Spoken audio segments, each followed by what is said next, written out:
Some people learn how to pray before they learn how to complain. Aditya was one of them.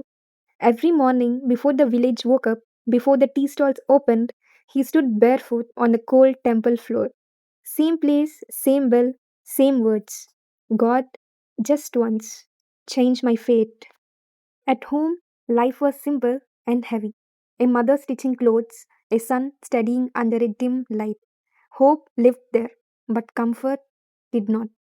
He worked hard and topped his village exams. People congratulated him. His mother smiled with pride. But when the college list came out, his name was missing. People said, maybe next year. That night, Aditya prayed longer than usual, not for success, but for understanding. The colleges he could afford filled their seats quickly. Merit doesn't wait when resources are limited. He didn't wait for a degree to chase dignity. He applied for a training job, a first step. Even that step was taken away. That night, Aditya rang the bell harder than ever before. He didn't ask politely, he asked desperately. Yet, nothing changed. Suddenly, his mother fell sick. Aditya cried, shouted. He promised everything. She didn't recover. And the next day morning, she passed away. Aditya went to the temple one last time. He stood there, and for the first time in his life, he did not pray. He walked out, and he never returned. Months later, Aditya boarded a train. No destination, no plan, just movement. That's where he met a stranger. Aditya broke.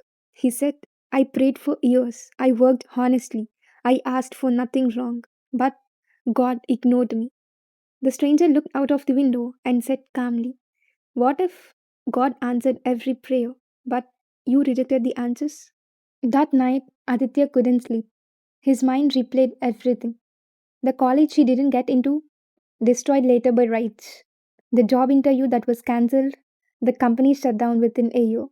Each closed door had quietly saved him. Not loudly, silently. Aditya understood that God never abandoned him. God was protecting him in ways he couldn't see at that time. Years later, Aditya returned to his village, not as a failure, not as a success story, but as a guide. He opened a small skill center. He didn't teach children how to win, he taught them how to stand back up. One child asked him, Sir, do you still pray? Aditya smiled gently and said, Yes, but now I also listen to the silence after praying. Some prayers are answered with yes, some with wait, and some with no. But every response is part of a plan that sees farther than you ever can. God's plan is not loud, it works quietly while you think nothing is happening.